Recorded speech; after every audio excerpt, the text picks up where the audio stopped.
Hi, this is Ted Kelly with another Ted's Hospitality Minute.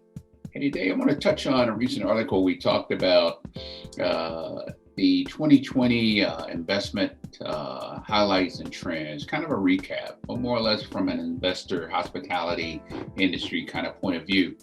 And it basically pointed out that, investment overall 2019 compared to 2020 was down 60%, made lots of sense. And we all know that probably the bulk of those transactions probably took place in the first quarter due to the fact that a lot of those transactions probably were already far enough along in the process that folks couldn't pull them back at the time. So it makes sense that those would have been completed. Also, one of the things we learned in 2020 is that the one segment or one piece of the industry that seemed to be doing or faring better than others, right?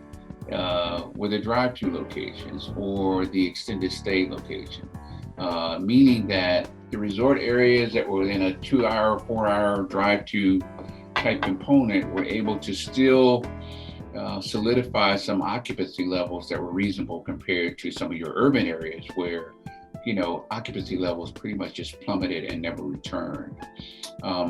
We also found, or should I say, we realized that private capital and institutional investors represented the bulk of all of the hotel transactions that took place in 2020. And now that there's also a profound resonance on the ESG factor, meaning that the environmental, social, and governance piece is making a big difference in terms of how folks view, spend, and determine where they want to stay.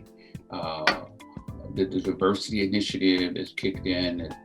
It's just gaining a lot more activity than it has been in previous years. So it's an interesting dynamic, but that was the recap from 2020. And we'll see how things move in 2021. This is Ted with another Ted's Hospitality Minute. You guys have a great day. Thanks for joining us.